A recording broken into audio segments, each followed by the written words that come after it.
The office of selectmen or the office of selectmen? Man, MEN? yeah. Which one? The old header. Oh, the one you sent me? No, the other one. The other one? Yeah. Oh, it was the selectmen, yeah. All right. Okay. good. Okay.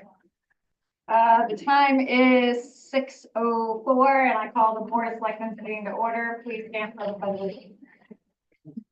I pledge allegiance to the flag of the United States of America and to the republic for which it stands, one nation, under God, indivisible, with liberty and justice for all. Comments? I don't know who wants to. I FOI'd, the, step grant, and we had the discussion where, for Congan Road, and a little surprised to see the bird flu parcel. Yeah. And, I like the position of the Board of Selectmen in that, you know, they didn't mention anything, so that was kind of surprising, and then I FOI'd the correspondence between the state of Connecticut and Board of Selectmen concerning their selection and why and all that. And again, I would pleased to see the position of the Board of Selectmen against it and asking for help from our state senator and state rep. But. Yeah. There's a button there. So what also was in there was, I think Tracy had asked, in correspondence, who will be responsible for road repairs on Brown roads should the trucks damage it, including culverts and things like that. And the response was, well, the state has not made any plans for reimbursement to local roads, but you may be able to seek remedy through a step grant.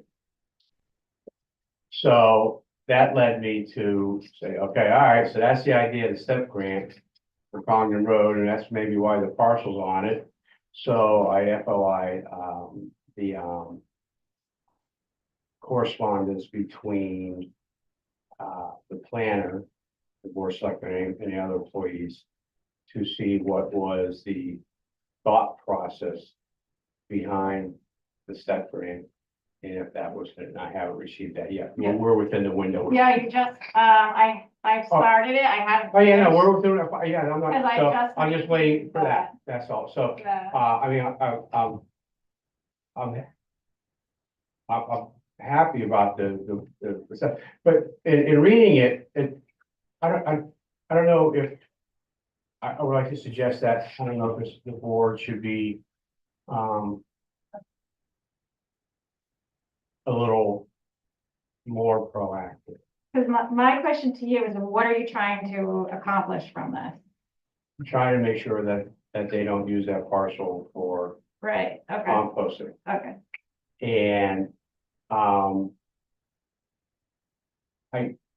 would like to see the board to be a little bit more aggressive, in that. So on one hand, you know, you're aggressive in this, and now you're bringing the subject to the forefront. And How though? Like, I don't well, understand. if where it's lying you're- dormant right now, and all of a sudden you start Yeah. saying, hey, because they, in their plans, there's three ways that they're gonna handle it. They're going to compost on site, or if they have to move it, it's to an incinerator, which you have to truck it. So, but it says that it's expensive and cumbersome. That's what they say. And number two would be finding a place to compost. But you have to truck to a compost site. So not to be childish about this, but you can't ask for double cutsies in the incinerator line. You know, you've got them loaded. Right, my recommendation to you is I fought the Department of Ag, I gave them a cease and desist that they can't, the letter, you saw that they can't use the access way to get there. Right, I've gone, the attorney was at all these meetings with me, and it comes down to the fact that it's their land, like everyone else's own land. They can do what they want to do on their land, and we really can't stop them, is what the attorney said. And my suggestion is like, send an email, call the Department of Ag, Okay. tell them your concerns, like, let them know that you don't like this. I have done what we could possibly do on the town. We could have a town meeting, I could get the Department of Ag here, they probably wouldn't come because it took him like weeks to respond to my Right. email for the update, like, right, they're blowing me off. right, So we can reignite this and go full force at them again to have them blow us off again right, or whatever. My encouragement when we brought it up before was to have all the residents reach out, email, call, let them know you don't want it here. The more people that get in the battle, the better. But I think besides like 2 people, no one else jumped on board that. And this was 2023. right. It's all on the website, everything I did, everything I said, my call to action, I blasted it everywhere trying to get people involved, but we had a handful of people and that was it. So I don't know what, like, we can bring it back up again, but I don't know where it's gonna go, so. Okay, okay. Can I butt in here Yeah. a minute? I haven't been following this, so this composting involves what? Dead chickens from the avian flu, Okay. Yeah. I thought it did. yeah. The Okay. state, had You to come up. mentioned to the Department of Ag, It's Yeah, the there is- Department of Agriculture, the Department of Emergency Management. I gave them all of the history of that land, because it's where the transfer station is, how it was shut down as a composting site before because of pollutants in the water. It was my neighborhood that fought it, because I live down in Bailey Pond where all the problems were headed. So I went full force after this, because there was no way that I was gonna have the same problem with contaminated chickens affecting where I live or anyone around there and the chicken farm right down the road. So we did do what we could to fight it, and I went after them for everything, every question, everything, and it was all on meetings on YouTube, which they probably didn't even record, so a lot of those answers weren't public, so we could get them here and ask them these questions again. The last email I actually have here, I can read it to you. It sounds like because now it's spreading to other species that they're not, and I think they actually listened to what I said about the cow composting was totally stupid there because of all the wild animals we have and everything. And they've changed their plan to incinerating. That's what they're trying to do now. so they are aware, Tracy, that there is a poultry farm. Yes, And it was- yep, and I actually That's did the- make them aware that there's a poultry, I had the map out, I was like, there's a farm right here. But And they their prob- answer- They probably didn't know. Yeah, they knew the farm was there. And their answer was, Oh. that chicken farm the chickens are inside and they're less to get it because they're not exposed to the outside Bird polluted dropping. areas, yeah. That was their answer, 90% of your poultry are indoors, yeah. whether Yeah. they're Virginia, Pennsylvania. Yeah, but meanwhile, the places that they're talking about with the contaminated poultry are all the Hillsdale chicken farms, which I'm assuming are indoors. I don't know, I've never been there, but I'm thinking they're indoors Yeah, too. So, I did reach out to them in January because, this time of year is when it spreads the most because it's when the birds are migrating. So coincidentally, and it had nothing to do with the steep grant, it was just the time of the year.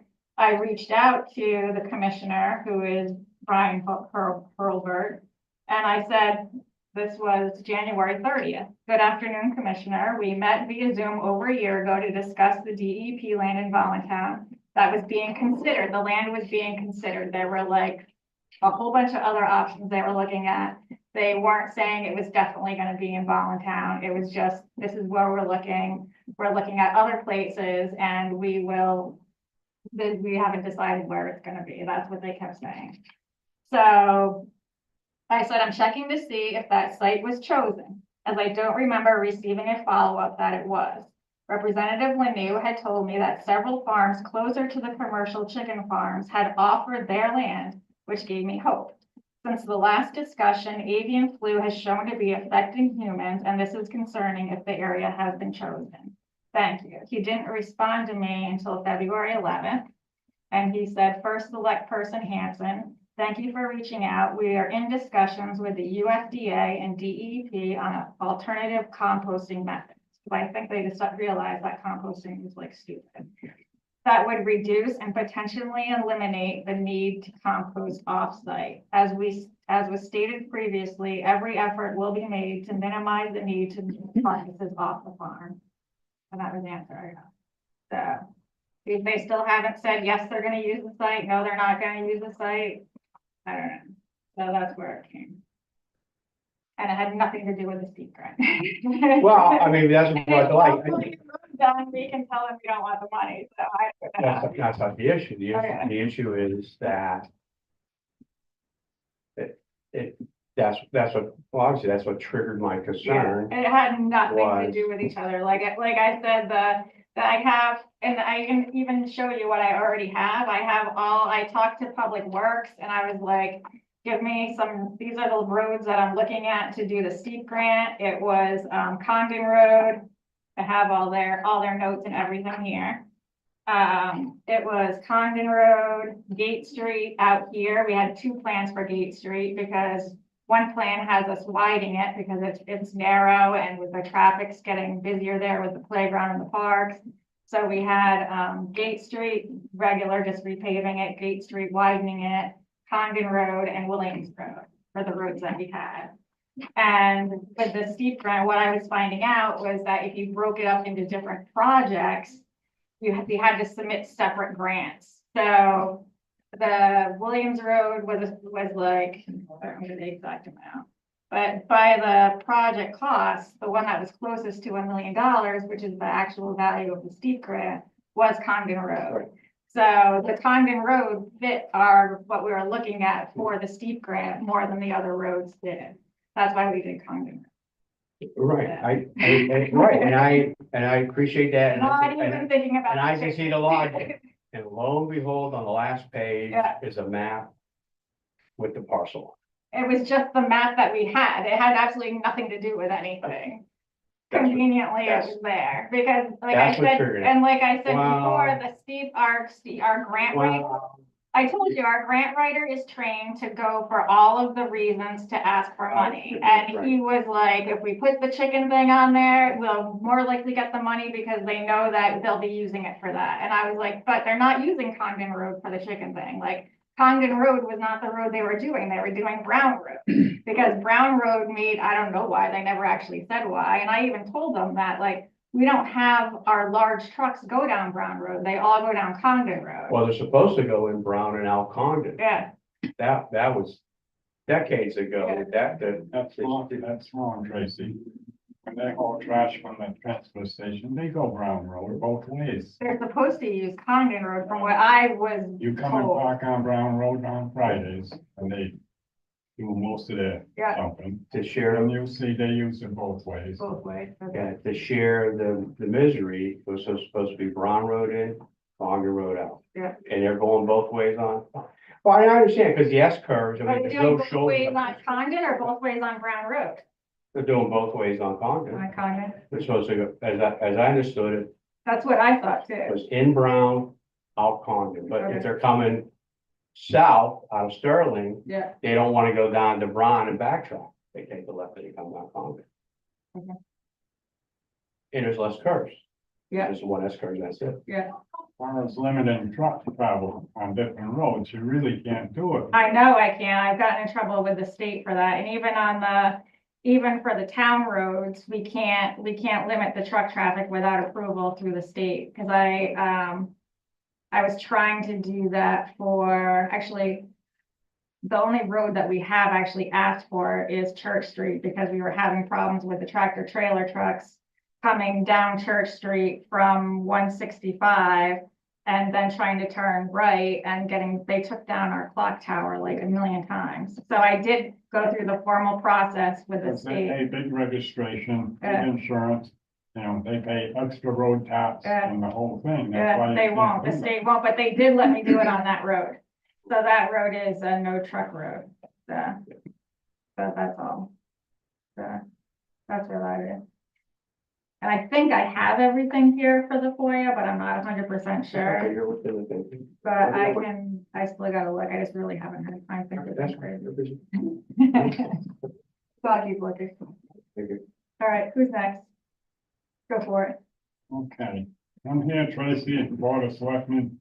What are you gonna do with Williams Road? I heard you mention it, Yeah. Lou. We're still trying to figure that part out, and actually, my hope is that if we have money left over from Condon Road, that we will be able to do Williams Road. I have. We looked at the estimate for Williams Road. Forget the money left over. Yeah, Let me give you a little lesson on history of this town. okay. There's not too many left here. Even Mr. Thevenet's been in this town a long time. And he doesn't know everything about this town, do you, Jim? No, I do not. That road was paved way back probably in the early forties. My uncle and aunt lived there. They had 3 kids. And the school bus picked the kids up there. And that's why it was paved that far. You cannot single out because there's one house there. That place has paid taxes in this town for a number of years, and good taxes. This volunteer town, it was a heavy agricultural town. I mean, I can go up and down these roads and there was a chicken coop here, a chicken coop there, you know, all the older places. And they've all fallen down, or been torn down. So, it should stay agricultural. Now, you have an economic development commission to bring in business. If you don't take care of this road, and it becomes a dirt road, you're chasing business out of here. Mhm. It's a chicken farm, it's a commercial operation. Mhm. He makes hay. They have a vegetable garden down there. So you can't single out just one person, you know. You should treat everybody as a taxpayer of this town. Yep, I totally understand that, Yeah. and I agree. If the total cost of doing Brown Road is $244,924, that's almost a mill rate for us. Williams Road. Williams Road, yeah, what did I say? Brown Road. Oh, no, sorry. Let's go back. Let's go back. That road hasn't been touched for 24 years. Right, so the road has to be completely redone, and that's how much it's No, gonna it cost. don't. Okay, No, it don't. okay, You could have your town crew who don't have much knowledge on roads. Get class 12, do a little physical work instead of push buttons on modern machinery. Rough grade it, and then you could pave it. Because that's what we did 24, 25 years ago, way down the bottom, it was breaking up the way the rest of the road is done. And we fixed it like that, okay. and it's still intact down by the house. Yeah, well, we do want to fix it. It is on our list. We are significantly underfunded for public works. We have $170,000 that we have for roads. So that's what our problem is. What do you and get from the state for state aid roads? What I just said, 170,000. Okay, That's how much we get. And then we have what's in the budget, which is what, we don't have anything. There's nothing in the budget for roads. well, we So, probably 27.5 miles. right, so everything we do, everything 29 miles, and everything that we do to maintain our roads is out of that $170,000 because we do not have road in our budget. We It have, has never been in there, and we could put it in there where we've been trying to add to put it in there so that we can, but we have 29 miles. yep. 39. Divide that over 25 years. How much do you get a mile? I don't know, that's, You don't know. Well, I think you should find out, divide that. And how much Well, the goes, thing with our. way I'm talking, Okay, Tracy, Yep, go ahead, how much goes per year, okay. okay? It's very little. Now, if you don't take care of that road, it's no longer a town road, you lose that money. Yeah, I know. That's the reason why we haven't gotten rid of it, because it does count towards our town aid road, so. So I think over the years, this road isn't costing you that much money. Well, with the 170,000 that we have for roads, we are trying to, we don't want to use that money to go towards one road every year, because if we do that, then the good roads are gonna fall apart. So our road, we have a road maintenance plan, it's online, it's by Beta.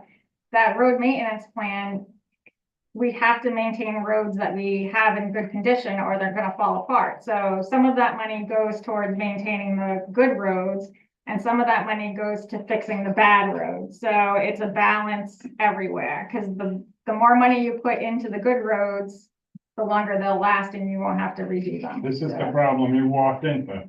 When I left Board of Selectmen, probably Lester Davis, Tom Wilbur, the roads were set up for every 10 years to be paved. Mhm. It was never kept up, right. okay? This is where we are now. You can look at our road maintenance plan. It's online. At the last town meeting, we went through a whole presentation with it. We're actually doing really well at what we got, what money we have, by redoing roads and by maintaining roads at the same time. I think our roads are Talking about doing money. great. Yeah, Okay? You got 3 of you people, Board of Selectmen. Mhm. There's a reason for 3 people. You check on Tracy, Tracy checks on you, vice versa. Who was the company that told you, Tracy, I talked to you about this before? They're gonna come and spray something on a chip seal on Brown Road and it's supposed to last longer yep, that's our road maintenance company. Beta recommends that, yeah. from Beta is our road maintenance company. Rhode Island. They are out of, I think they're not out of Rhode Island. I think Beta is actually in Connecticut, but our representative is from Rhode Island. But yeah, Okay, how much does this cost? the spray that goes on the road to seal it, it stops it from cracking. How much does it cost? I don't know off the top of my You head, don't know. off the top of my head. So I why have are it you writ- buying this? I have it in my office written down how much it costs and it fits Well, I'd into like our to know- budget, but, know in the future you can dig it out, okay, yeah, or Julie can, yep. okay? Because you chip seal whole Brown Road. A third of it was paved, basically, 2 years ago. That still had 8 years of life. When you pave, it's good for 10 years. Mhm. I've done quite a bit paving in my life. Mhm. Okay, so. I talked to Julie, or you did, and we were over $100,000, whatever. So I figure the Board of Selectmen blew over $40,000 of this town's taxpayer Wait, money. how did we blow? That then I'm talking, Okay, didn't need to be spent. good. They could have fixed, you could have fixed Williams Road. I'm wondering where did we blow the money? Are you saying we blew the money By chip because, sealing this okay, third of Brown Road that didn't need any the way attention. that it works out with the bids and the chip sealing, Yeah, and the longer that you do, the cheaper it is. So it was actually cheaper for us to do the whole Brown Road than it was for us to do the section that wasn't paved. I And don't- adding I- the chip seal on I- top of the paved actually makes the I road don't last buy that. longer. I think you had a sweet salesman. No, And it's something cheaper. that's gonna cost you this year and next year probably and so on. No. So you didn't save anything. I just said that it was So how- cheaper how to do you do the think whole road than it The was to. taxpayers feel, Mr. Lemonade, Yeah. of Board of Selectmen blowing 40,000 plus out the window. I'm not sure of the details, so I won't comment on that, but I will, if my memory is correct, when the Trax came to speak to us about the road maintenance, the figure that I think we were looking at was $450,000 a year to just keep the roads at the same level of service they are right now. Yeah. So when you have $170,000 in total road funding coming from the state, zero from the town, we're fighting a losing battle. Nobody wants to see taxes go up.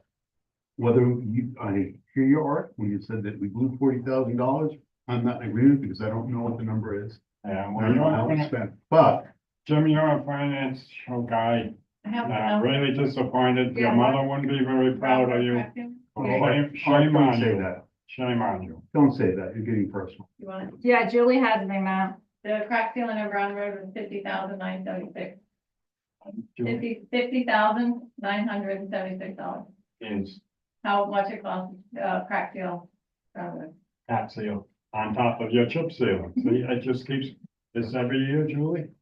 Every year, No, when not we every year. did on Brown Road. That's not every, that's how much we did on Brown Road. It's not done every year. How often?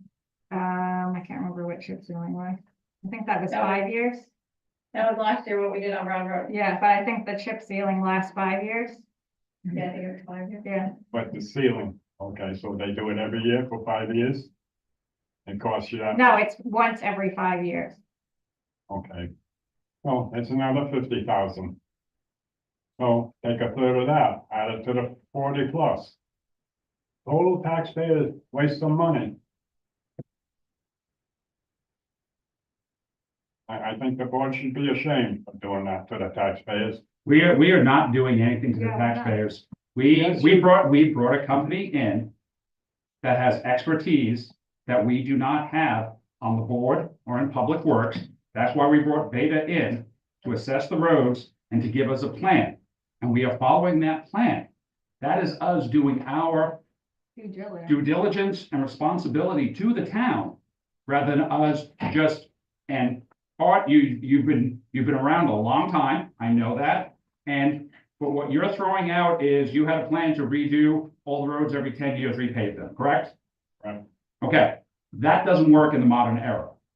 Okay, we can't afford to do that. So what we have to do is bring in a company that is going to give us a plan that is going to allow us to make the dollars that we get from the state, that $170,000, go as far as possible to maintain the roads. So we are not blowing money. We're not making decisions willy-nilly to go out and just go up Brown Road. Just do it. No, we are following a plan by the experts that we hired to give us a plan. If With the you money don't we have have. a plan, how do the experts have a plan? Why don't you talk to some local people or somebody who's in construction and in that business? That's the experts we brought in, the people who have the No, you expertise brought- in road You maintenance. brought a company in and they're making tax dollars. I don't think you understand I how this works. understand totally.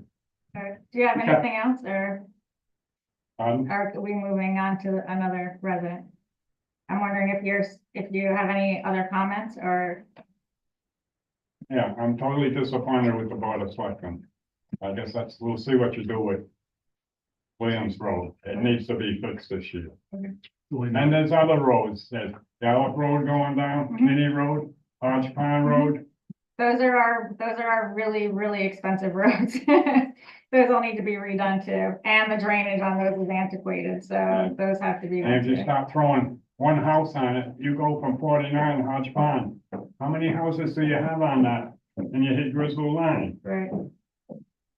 Those roads we're actually trying to get, we're trying to work with the DOT to see if we can get, Kinney Road and Hodge Pond Road listed as connector roads. If they are a connector road, then we'll get more, we're open to more funding from the state to help repair those roads, because those roads, if you're familiar with them, are state forest on both sides. So I'm really trying to get, and they're used for as through cuts from state road to state road, and they're used for state forest. So I'm trying to get ways for the state to give us more money for those roads, besides a steep grant and besides everything else, because they give us steep grants, and with the steep grant is for not just roads, it's for the use of town hall repairs for it. We got the playground with a steep grant, so a steep grant can be used for pretty much any capital project that you have. So we're Okay, trying there to you figure go. out, There's your money. we're trying to figure out how to use the steep grants in ways that benefit the taxpayers. So like, we used it for the playground. The playground that we had before was reaching its end of life, which was 15 years. So we used the steep grant to get a playground. We used the steep grant to fix the library and town hall, which were much needed repairs too. That money that the taxpayers. These roads that are in disrepair, it's a big part of the town's history. It goes back when the CC camps were here and, you know, it's been an agricultural town. So there's a lot of history to these roads. Now, this Williams Road, my uncle used to ship milk there, grow cucumbers and truck them to Hartford, the wholesale house. Mhm. He had poultry there. You know, that's been a farm forever. Mhm. An operating farm. And there's traffic on that road. There's trailers go down that road. Feed trailers, grain trailers, whatever. Mhm. Hay trailers. It needs to be kept up. Okay, heard you. Yeah. Anything else? Oh, when will I know what you're gonna do with Williams Road? We're working on the public works budget right now. So we're in process, we're planning stuff, so where the budget will be out in May. I recommend people come to the town meeting and ask for more money to be put towards roads, is what I'm gonna say, because that's what we need. We're working on trying to maintain 29 miles of road with $170,000. But that's what you stepped into when you ran for And selectman. we need to put more money in there, and the only way to put more money in there is to increase the taxes. So, I'm very disappointed in the selectmen and shame on you. That's all I have to say. I will be back and following this. Okay, we'll see you. So we'll move on to, Are there any other citizens' comments? yep, any other citizens comments? The steep grant, Yep, is that something that just goes for the roads? no, the steep grant can be used for any capital project. So are you This- guaranteed that every year? No, it's whenever the state decides to put out steep grants. In the past, the steep grants were always $500,000. We had the rec commission requested that it be used for public works, for the playground and the Gate Street project, because they want to put the pickleball in. This steep grant is the first time it's been $1 million, and I had to fight for it to go towards roads, because we significantly need money to improve our roads. And the way the steep grant is, you have one application for one project, and for multiple roads, it was more than one, it was coming to more than one project. So we tried to keep it simple and find a road that needed work that was closest to the $1 million, which is why we picked Condon Road. So Coggan Road is gonna get done this year? It depends on if we get the If we money. get the grant. Because it's a grant, you have to apply for it. So we put that in, for the application. So if you get the grant, you're gonna do Coggan and Williams? Well, the thing is, I'm hoping, because it's the DOT, the grants, depending on how you apply for the grant, the different agency, whatever agency fits that category is who you work with for the grant. So for a road project, it's gonna be the DOT. So I'm hoping that if we don't use all of the money for the Condon Road project, that they will let us use whatever's left over for a different road project. But I don't know if that will work. I'm gonna ask for it and see if it can go that way. And if that does work, I would like to be willing to vote for it. And if you can't use that money, you can still do Williams Road because you got 170,000. Right, that 170,000 has to go to all of our road work, like even repairing and everything. too. But you've So done some of this other road work. Remember, right, if I have, over the years now since you've been there, Tracy, they're putting riprap and the culvert pipes where the water runs off. Okay. That's where the sand gathers. I know you don't use sand now, and you probably should. That's my opinion, maybe wrong. But if there's sand there, what do you do with the stone? Dig it out with a backhoe, throw the stone away and buy new again? Or are they gonna go in with a shovel and dig the sand out between the stones? Okay, I don't know. See, you're not talking to people who have a little knowledge on roads. Did We you have cleaned any? out up to Joe Miller's across the street where they dug that in. We went up there with the backhoe and dug it out a few times because, and it was Green that did that work. Green did that work. Yep. The drainage was put in after. Water from 49, from the main farm up there. Yep, and all that stuff come down and went out the bottom across from Joe's. I was And we on did the have to board. go in and dig that out a couple of And times. we also put a bigger pipe in at the time than the engineers recommended, and been no problem since. But I mean, it just, like I say, I said, Joe, What's that? has your place flooded since? No, it hasn't flooded since, one, they cleaned the culvert, they'll let it freeze over, so it flooded my house. Yeah, But after they did the green project, That's a big runoff. That's probably one of the biggest. Well, in yeah, town. I'm because- talking small culverts, cross culverts. well, no, the green project, Time to control your meeting. yeah. Don, we have a meeting after run. So approval of the minutes. You guys read the minutes? Yes. Yes. What do you got? So I was not here for the first one, so I abstained from January 28th. You were not here for, Yeah, you were not here. I've talked with the attorney, we don't have to abstain for meetings if you're not here, because you're just reading the minutes, so Okay. you can vote for them, or you can abstain if you want to, but you don't Then have. I make a motion to approve January 28th, February 13th, February 25th minutes as written. So, Any recommendations or suggestions or anything? No, okay, all in favor of approving the minutes? Aye. Okay, minutes are approved. Additions to the agenda? Does anyone have anything? No? you want to talk about our two incidents in town? I was planning on talking about that as traffic authority. Okay. So correspondence and announcements. I read the correspondence from, the Department of Ag. In your packet is the Voluntown School District Part-Time Superintendent Search Leadership Profile. Mhm. This was, a result of the, survey and, I guess, like not interviews, but the groups that they had. So this is there for your, reading. Is there one to do that? I don't think so. Oh, I think we're actually, there we go. Thank you. I thought that was all the same. I was wondering why. So that's there for your reading. March 6th, I have a FOIA request from Mr. Miller. That was requesting correspondence between pretty much everyone in town about, the steep grant. Mhm. Then I have, this is full correspondence for the past couple of meetings. I have Mr. Miller's FOIA request from February 13th. That was a copy of the steep grant. His FOIA request from February 27th. That was the correspondence about the avian flu. I have a copy of my written testimony that I submitted to the Appropriations Committee. I actually went up and testified.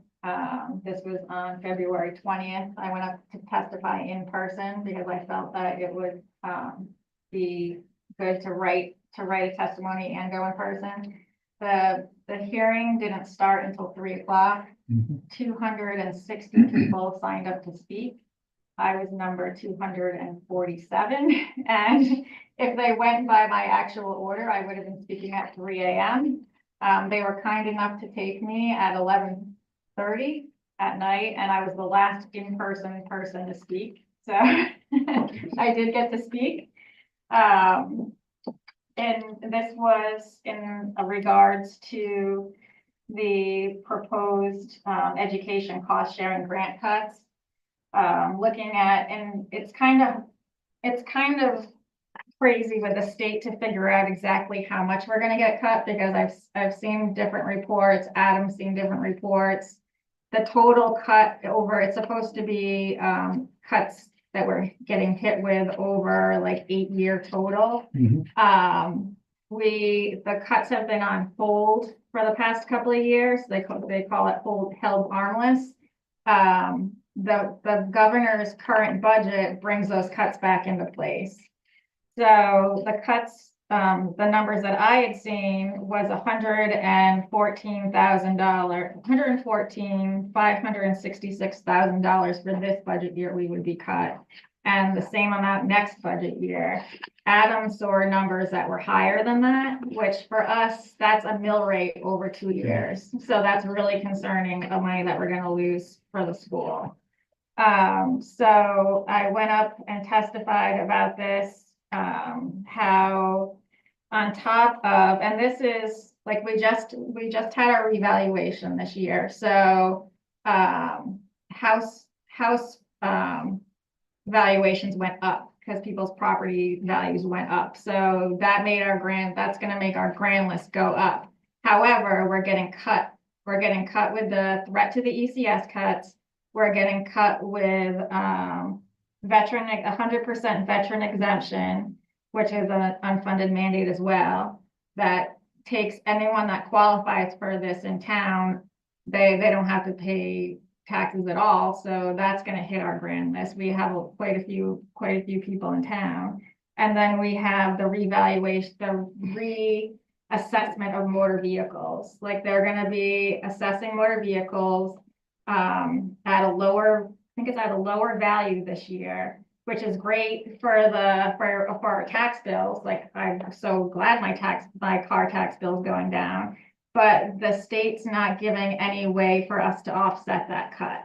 So it's gonna hit the property taxes because we can't make it less. So everyone's car bills are gonna go down, but that's gonna affect our grand list. So we're seeing these like crazy changes that are gonna affect us this year at our budget. So for this one, I went up to Hartford and said this to them, like, that we are a small town. We're an aging community. We want our people to stay in their homes, and this is really gonna hit people hard. And I said to them too, I'm like, it just doesn't make, and I was sitting there for all those hours listening to other people testify. The money is being cut from overfunded towns, which they're considering us through the ECS formula. We come out as an overfunded town, and it's going to the cities who are considered underfunded towns. And the whole time I'm sitting there listening to people talk, it's people from the city that are saying the rich towns need to have their cuts because we don't get them. And by the time I got up there to testify, I was like, listen, I'm like, it doesn't make sense to me that as a town, that DECD, which is the Department of Economic and Community Development, their formula for rating a town has us as a distressed municipality. And in that formula, it calculates unemployment, poverty, like stuff like that, and we're considered distressed. But here we have the Department of Education through their ECS funding that we're significantly overfunded and wealthy. I'm like, this doesn't make sense. So I said to the Appropriations Commission, I'm like, you need to figure out, like, something's up with this formula if that's what happened. I mean, why are you cutting a distressed municipality, which is, and all of the list that I had of towns that were getting cut, most of them were distressed municipalities. It just doesn't make sense. So that's what I testified. Thank you. Yeah. By then I was like tired and angry, and I'm like, here we go. You let them have it with both arrows because they made you wait. No one saw it because it was 11:30 at night, so I don't know. I had a copy of the steep grant application if anyone wants to see it. And I have Which steep grant application? the one for Cumberland Road. And Giselle's January tax collection. I don't know. And I think that's all I have.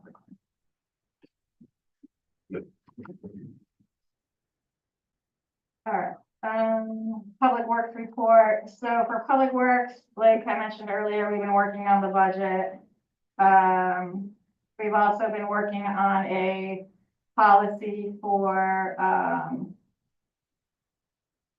sand and culvert scraps, like when they clean the culverts out. Yeah. the Department of Environmental Management, has a strict policy on how to dispose of them. They're considered contaminated waste because it comes from the road. So we can't use it as clean, as fill. We can't dispose of it in certain places unless we have, a way of testing it and storing it, and it's turning into this whole like crazy thing. So I'm working on a policy for that. So where are we currently storing it? Right now, we have them up at the, public, no, down at, by the transfer station. It's in a secure area on an old, there's old, like, foundations back there from when there were chicken coops and stuff. So it's stored on that right now. A neighboring town was letting us dump it in their area where they do it.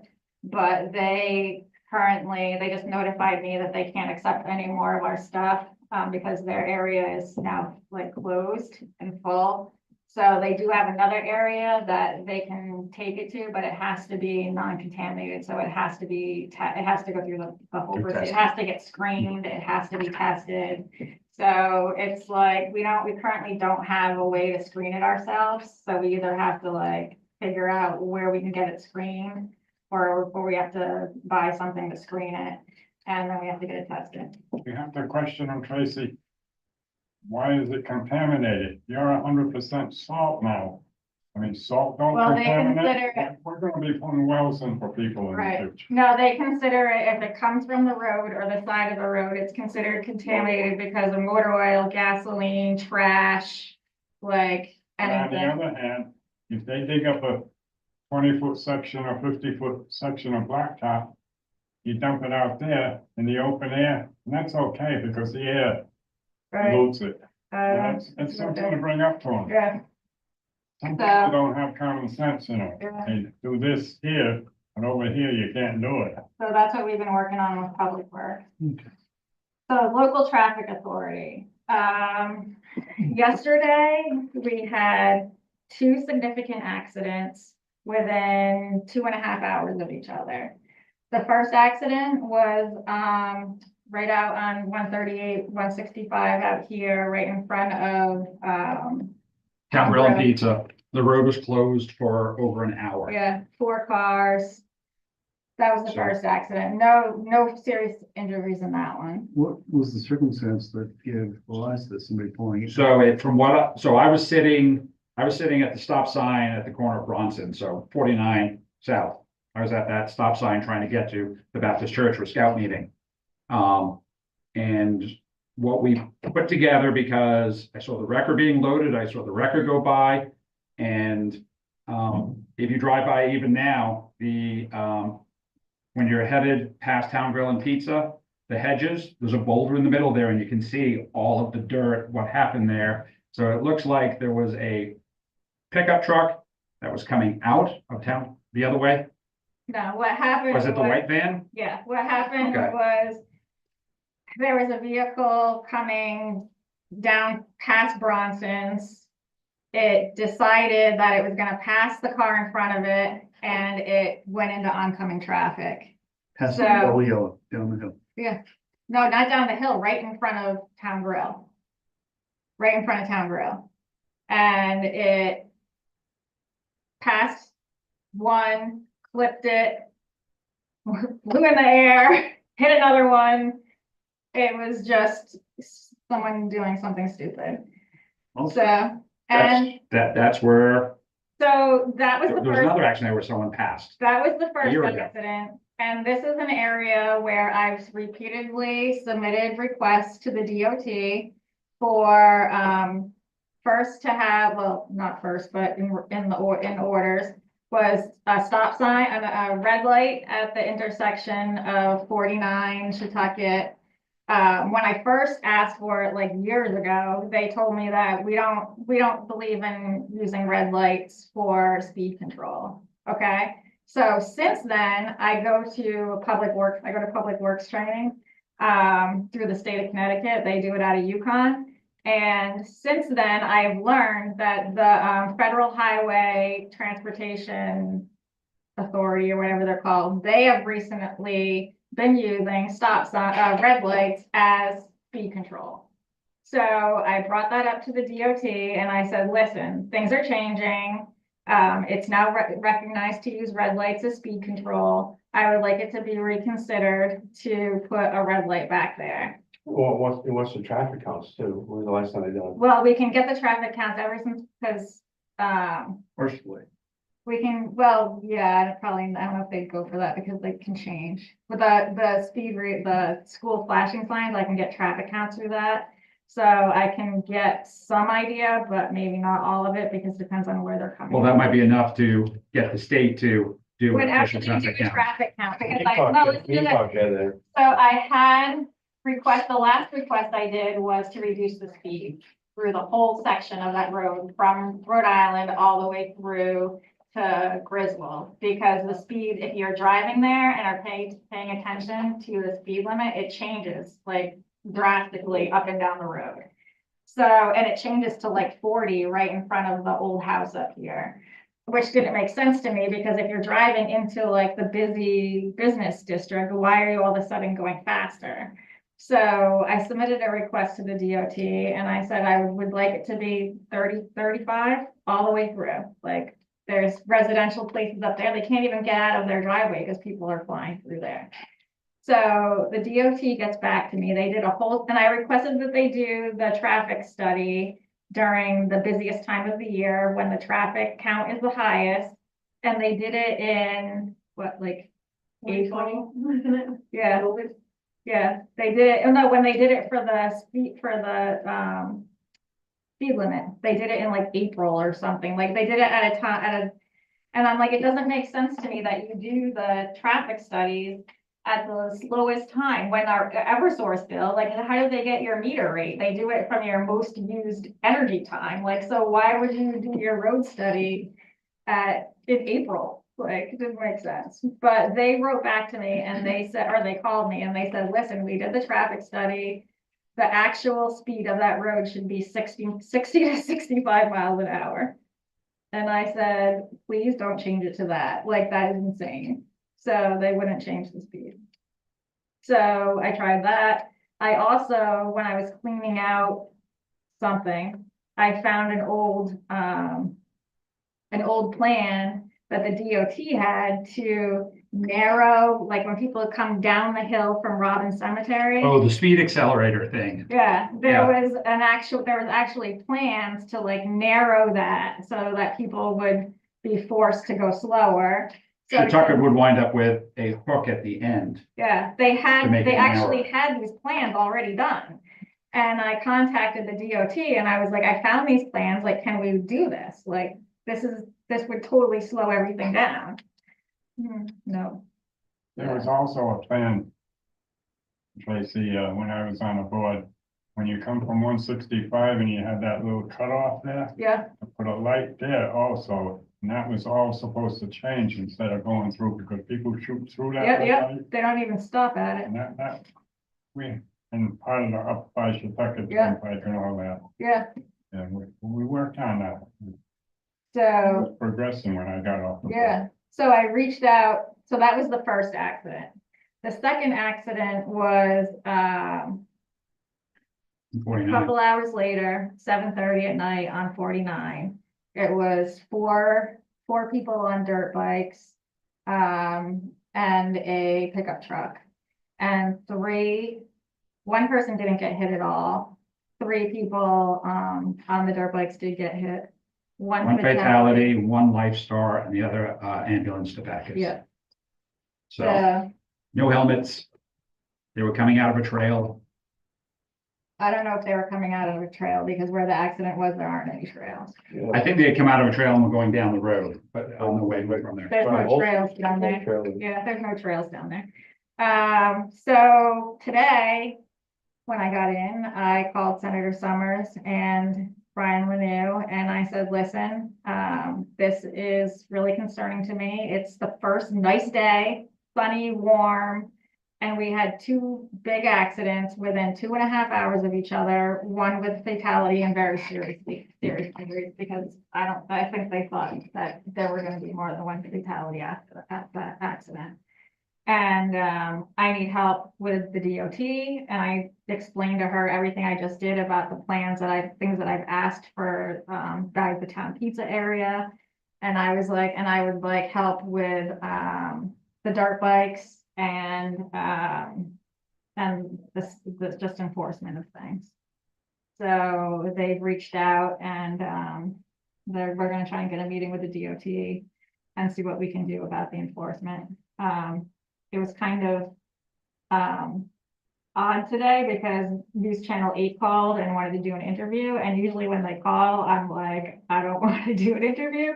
But when they called today, I was like, you know what, I do want to talk about this because it's really concerning to me that it's 2 accidents in one day like this, like something needs to be done, so. And I don't know if you know, there was a third accident. It was outside of Allentown. At the same time as Main Street was shut down, there was an accident down by Tractor Supply. And that was a 20-minute backup. at Yeah, that we end. knew about that one too, because someone's family Yeah. member was in that one. I had all the scouts and Cub Scouts trying to get to a meeting. Yeah. So we were all on phones and I'm getting all the messages of, Yeah. we're bailing, we're Yeah. turning around. We're like, okay. So that's where we are with the local traffic authority right now. Thank you, Selectman. So you're welcome, Thank thank you. you. And just trying to figure out how we can make things safer. And I haven't seen it, but I've heard other people tell me that the state police have been doing more enforcement on 49, and that I haven't seen them out there, but people have told me they have seen them out there with speed readers and stuff, so. But that's I- still just gonna be, Yeah. blips. Yeah. It's not gonna be long-term fixes. So I gotta reach out about that too. So that's where that is. So speed tables, speed bumps, Yeah. they're all over New Haven. I tried. They're all over New Haven. Back in the day, the Lisbon Resident Trooper's Office and the North Side Resident Trooper's Office got, the, trailers that, much like the. Oh, the speed trailers? Yeah, it would tell you how, it has a radar in it, this, and that, it would give you traffic counts, Okay, it would give you speed. Those were given to the town for regional use. yeah, I heard about that. I don't know where, no one knows where it is. While if they're still around, I've been retired, if they're still around, Lisbon should have one, and North Southampton should have one. Okay.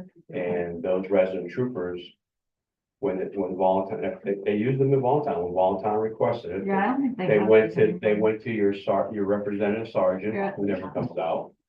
And then he would tell the resident trooper today, put it on your cruiser, and it's where you want it, and they would use that as sort of like a warning, so if you saw the speed trailer on 49 for 2 days, well, you could bet on day 3 or 4 to find your. Right, I'll have to ask about that. I don't know if we have those anymore, but I'll have to check. It's the Lisbon Resident Trooper's Office Yeah. and North Southampton Resident Trooper. Okay, Both have them, and they're for regional use. all right. Good to know. I think last I heard from Ron that they either couldn't find them or they weren't working. Yeah, I heard that they lost them. They could have fallen apart. by Yeah, now, I but heard yeah. they lost them. So, Yeah. Well, you know what, and that was through DOT, okay, the DOT may know of locations or yeah, something. have to check. And that came, that's the deal, that was the DOT program. Oh. No, keep going. Finance report. Sorry, I thought I forgot a correspondence, but I didn't. Go ahead. Finance report. Still working on the budget prep and met with the rec commission, most of the parties in town.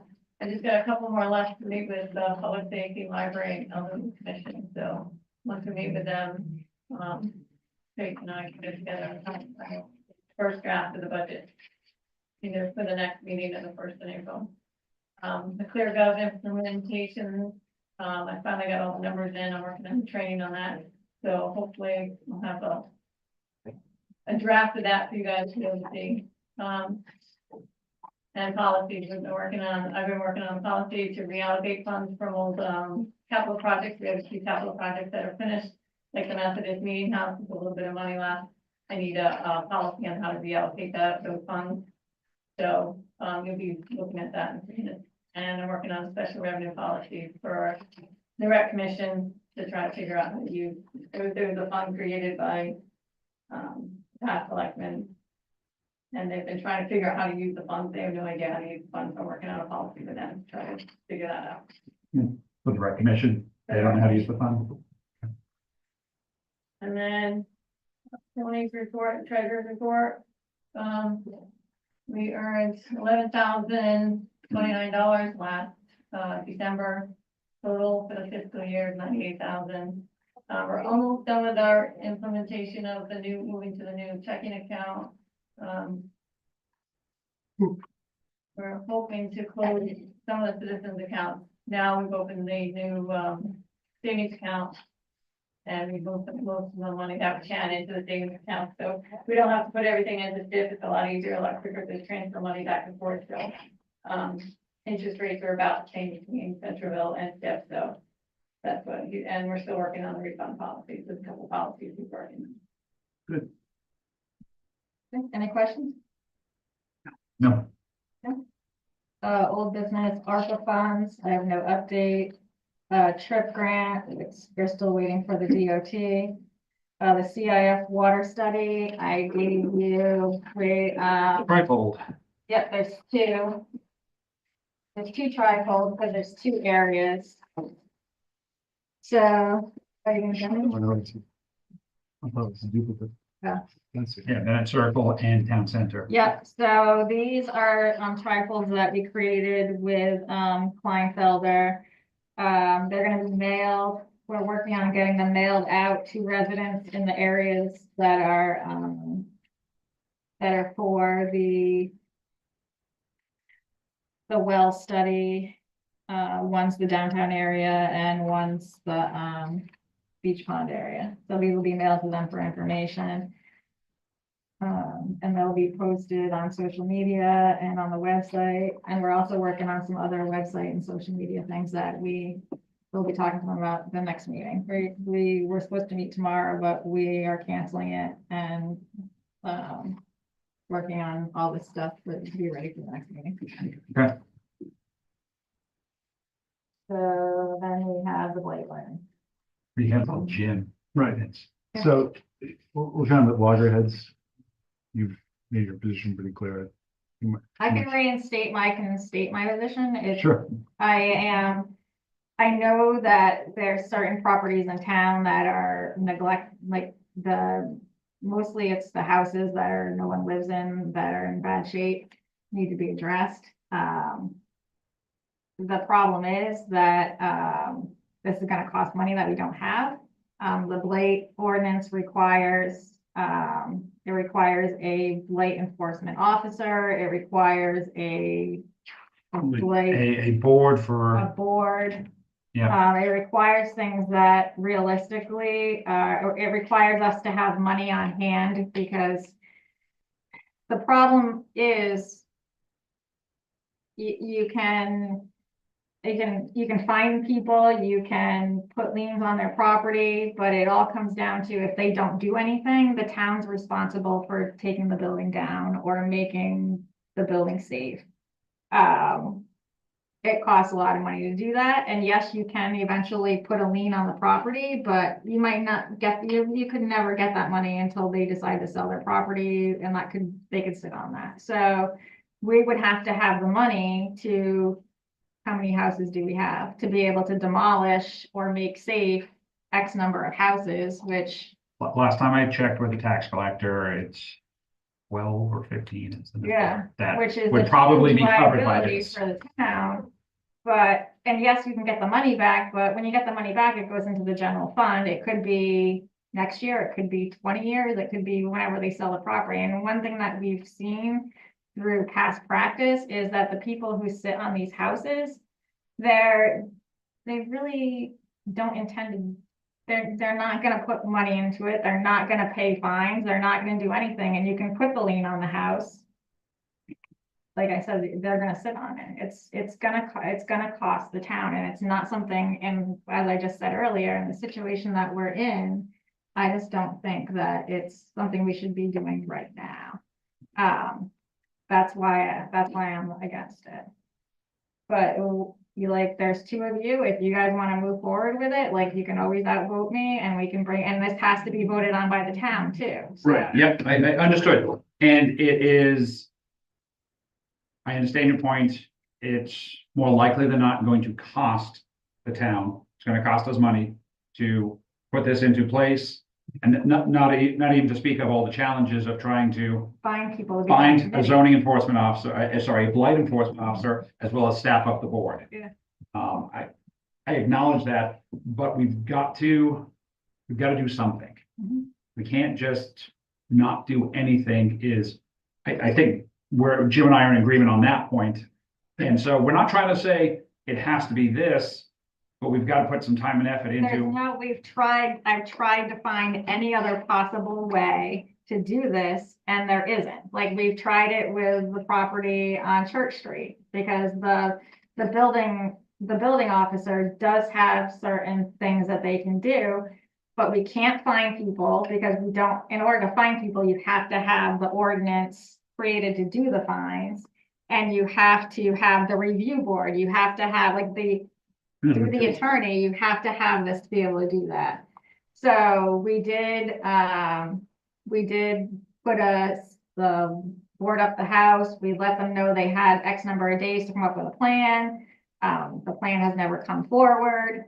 And then when it comes down to it, the town again is responsible to tear down the building, make the building safe. So again, it comes to the same problem, like, we don't have the money, we're not a city, we don't have the money to take care of this. This is why the big buildings sit in the cities too. Anywhere you go, they have this problem, because there is really nothing you can do unless they don't pay their taxes. If they don't pay their taxes on it, then you can deal with it. But all these people are paying their taxes. So we've looked into anything else. I've looked at, I've actually just started looking at Thompson. Thompson has something called vacant. They have a policy. It's like 20 pages long, and I haven't made my way through it. It's almost like this, but different, but I'm trying to figure out where, if it's anything that's nothing's enforceable, everything costs money, and I don't know. That's why nothing's been done. It's not because people don't care. It's not because it isn't dangerous. No, It's not I'm sure because- it's just, And I talk to Jody about it all the time, because he's like, these places are fire traps, and we all know that. The fire department has a list of all the properties, and we know that, but there's a small town like ours, how are we gonna do that? And I hear what you're saying, and I understand everything you just said. I think my position is, and Skip might see it a little bit differently, is we should leave it up to the town to decide at a town meeting if they're willing to expend the money in the face of knowing that we're gonna be losing $500,000 in funding for ECS. Well, that's just And a half mil a tip next of year. the barrel. We're losing more than $500,000. Mr. Williams Road over here. Yeah. And his demands and so forth, so on. You need to put it up to the community. If the community gives us a thumb down, okay. The people have decided. I do tend to agree with that point of view, that we put this to the town with, would this be the annual town meeting, or would we have a separate town meeting specifically for this? Well, we'd have to either, it would have to be in the budget either way, because you're talking about hiring someone, you're talking about having money set aside for if we have to do anything on the town to fix any of this.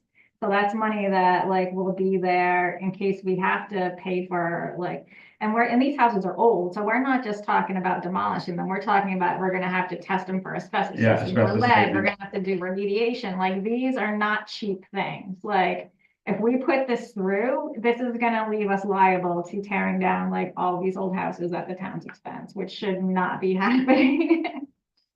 Well, can the town just take possession of the houses or no? No, they pay taxes.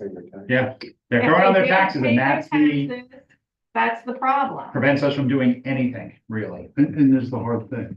So you have a house, nice raised ranch, you're paying your $4,000 a year in property taxes. And the guy next door has the blow down, And he's paying $400 a year in taxes because the house is in negative value. Basically, if that, well, the property's worth more structured gone than it's worth on it. Yeah, that's why they don't care. So They they don't don't, care, they and don't that's care. what's There's insane. no. And a big percentage of them don't even live in town or They anywhere don't live in nearby. town. They live in like Florida or like out of state. There's no way they can jam it and take No. possession of it. No. Yeah. This is a tough nut to crack. I think there would be- We can't even get rid of riprap here. Right, because it's contaminated. And it's statewide. It's like if you go into this, like, even in Jewett City with the mills, so it's not just houses, it's like everything. And if you go into like Moosup and they have their mills that are like blighted out there, like Remediation part of it. it's hard. And some of the towns have taken over, like Preston and the mental health place. Oh, the Farmwell State Hospital. Yeah. Yeah. And how liable they were for all that remediation. That's something that they've been dealing with for like, I don't even know how 30 long. years. Yeah. Yeah. And the cost of that. Like, it's, once you start getting the town involved, it can be very expensive for the taxpayer. Which is why I am not for it. Yeah, all you gotta do is find an oil tank in the basement that's leaking and you're done. So, I don't know. And honestly, I know that they brought blight ordinance up in the town in the past before and it gets shot down, so.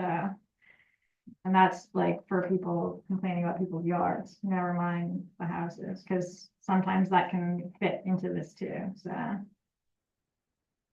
Can I just say, like, and you add that, how much you're gonna add for another person? On our payroll, you know, it's not just their, you know, you have their payroll, you gotta deal with them.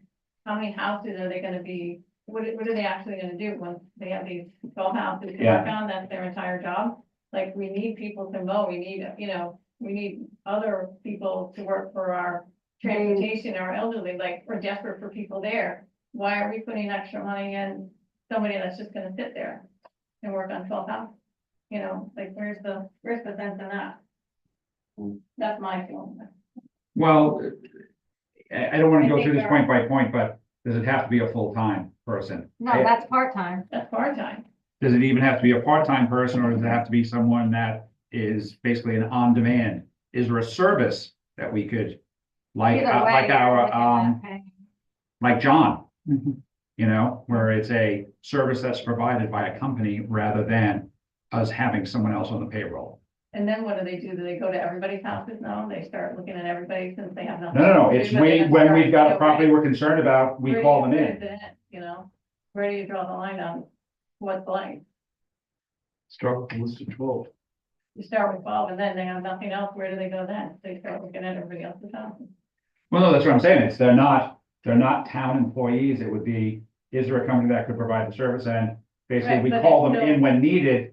They So only come my in when we question ask them is- to come in. My question is, how far can they go? To look at, can they look at your house now and your house and your house?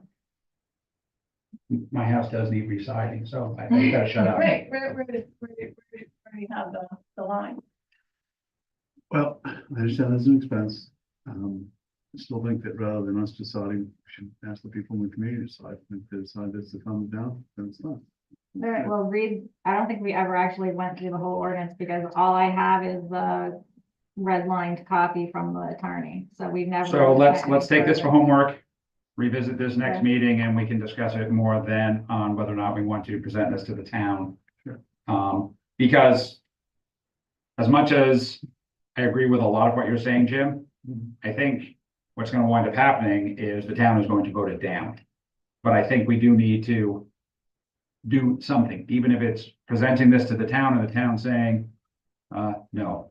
Cause my recommendation would be, if you guys wanna keep going forward with it, that we go through, cause we never made it past the red line copy because of all the craziness that was in it. So we go through the red line copy, we come up with a draft, we bring it at the town meeting to start next year, not this year, because that'll give us time to plan for the budget for next year and not this year. This is, no way do I think this would be something we could try and make happen this year. It's the prep work and whether or not we go further would be this year. Sure. So you guys have copies. Go And then through it. it's and half serious.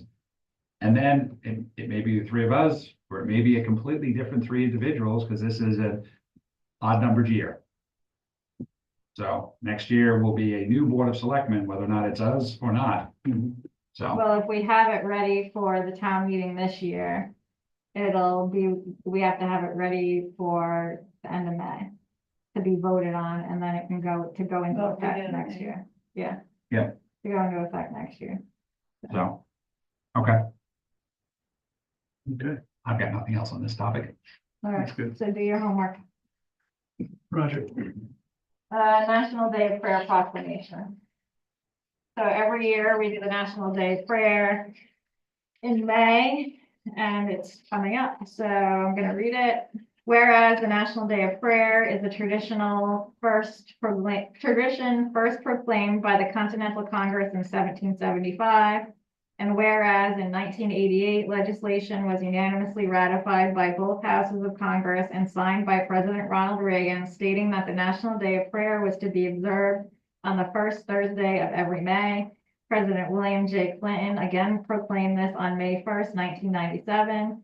Now therefore, we, the Board of Selectmen of the town of Allentown, Connecticut, do hereby proclaim is it May 1st? Okay, May 1st, 2025 as a day of prayer in Allentown. Throughout the town of Allentown, we urge all citizens to observe this day in ways appropriate to its importance and significance.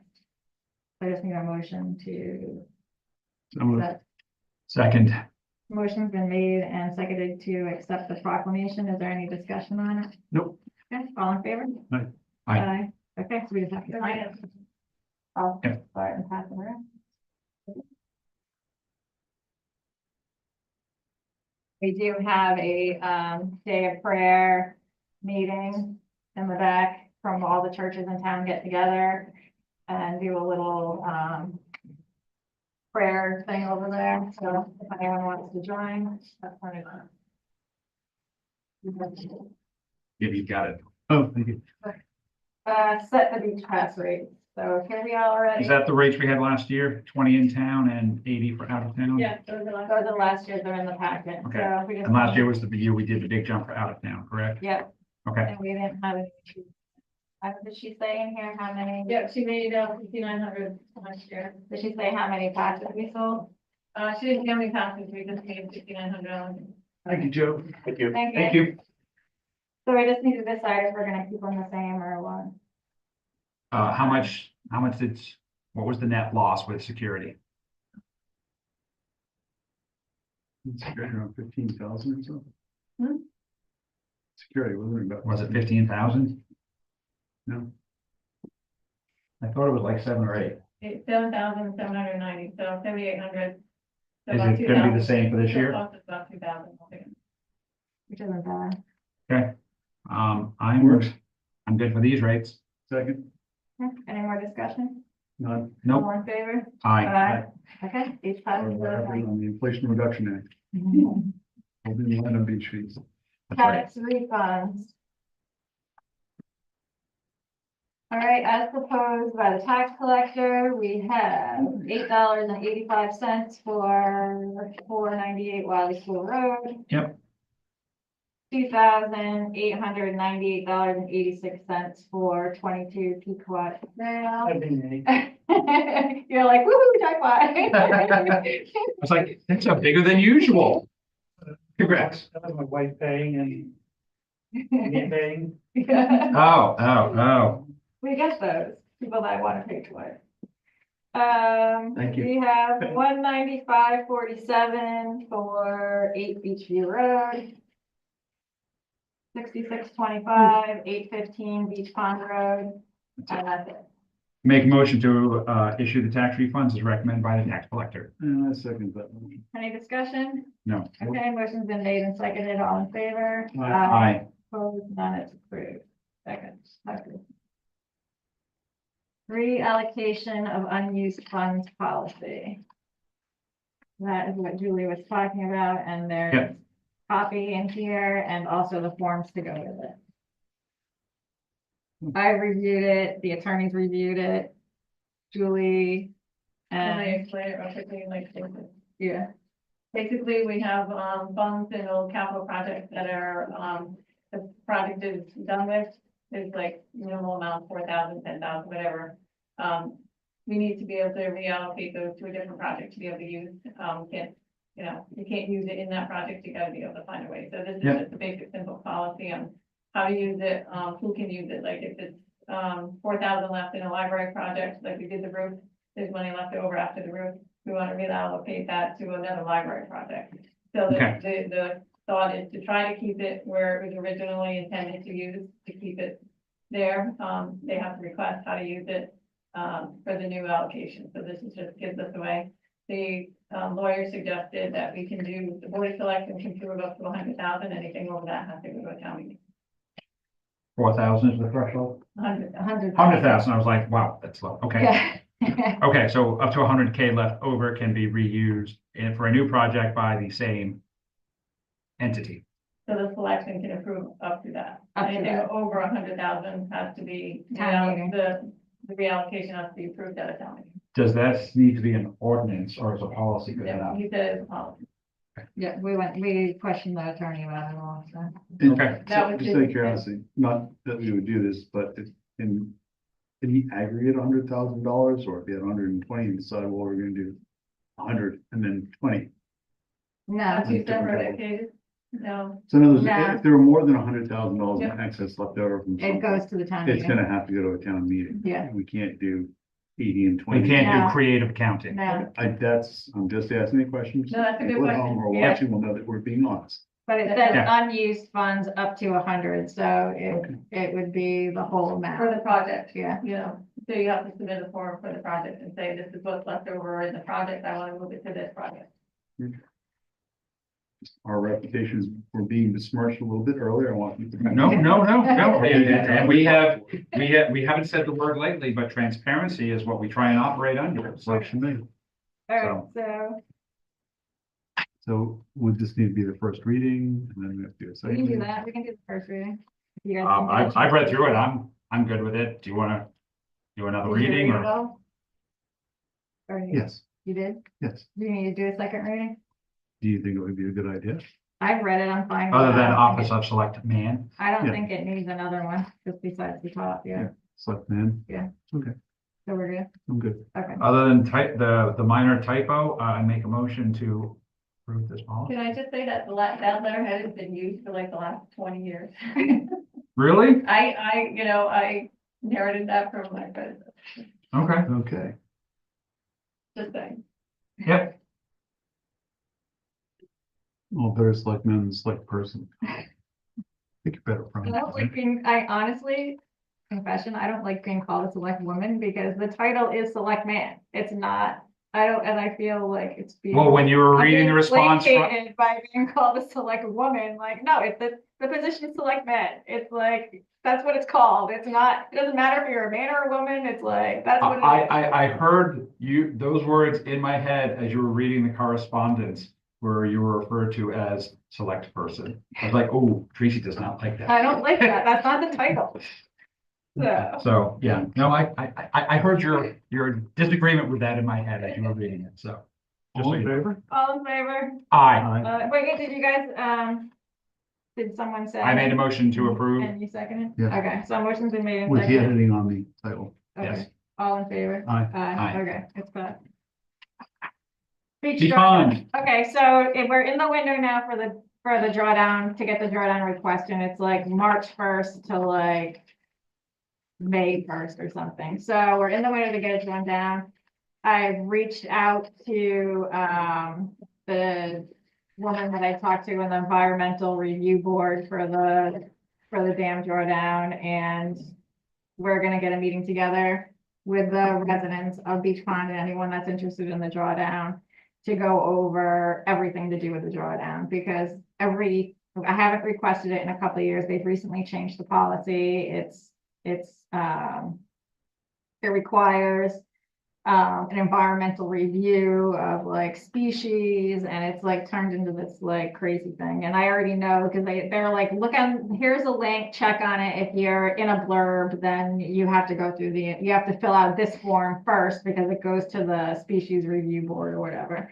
And of course, like all of Allentown's like a blurb, so the area for the drawdown is the blurb area. So they repeatedly denied more than 2 feet to 18 inches, 2 feet max drawdown.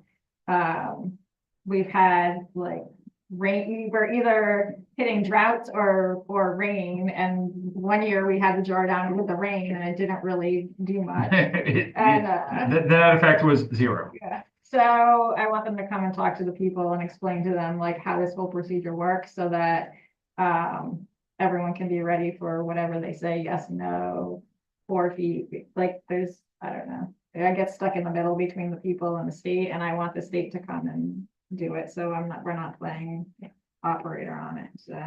Okay. I'm working on that as a meeting date. So hoping that will be in like April. Okay. I wonder when the pickerel's mating season is. We'll have to work it around the pickerel. You know, because the bats have a 2-week window, so. Yeah. We don't care about the picker. But I guess they're really great. They're really glad they didn't do the drawdown this year, because it's the first time in like ages that the pond froze enough for like all of the winter sports they had out there, so. It was great. Yeah, all the ice fishing and all the people out there. I know there are quite a few people who were trying to create new sports with Yeah. powered vehicles on the ice. Oh, So that's where we are with the beach pond drawdown. Anything else? Other business? no. I make a motion to adjourn. Well, what suggestions for next meeting? Anything? My motion stands. Okay. I didn't know if we wanted to bring back anything else. Actually, I withdraw my motion. What was the thing that we said we needed to move Oh, to the another air meeting? handler policy, the air handler quote. Oh, okay, we'll put that on. Yeah, There's a So reason the one why I company. picked it up. Okay. I forgot why, but. And what was it the fire department wanted to come speak to us about? Yeah, they're gonna come and, another thing. I asked them to come because I was informed that, and I was at the meeting, they're having a hard time getting volunteers. It's making it very challenging to get their calls answered on weekends. Mhm. So they're requesting paid staff on the weekends. We currently have paid staff during the day, a weekday from, what are they, 6 a.m. to, 6 to 4 p.m. yeah, 4. That they're considered town employees, we pay them through the town. And they want, to add paid, day staff for the weekends. So, which came to, Well, it comes up to like $500 a day, so it's $1,000 per weekend. yeah, Basically what it's gonna add, so and this would be added into the next budget, so. it's gonna add. And we've a been paying minimum for of the staff. 52. Huh? We've been paying for the We paid pay for staff the day. Monday staff, through yeah. through the town. Yeah. Fire department has not been covering it No, itself. we pay for it. No, because a volunteer fire department can't have paid staff. That's why they're town employees, the town pays for them. So. My mother went to the hospital, when she had her final fall. And, we received the ambulance bill, it's under $2,900. Which normally is covered by Medicare or Medicaid, in this case was covered by, hospice.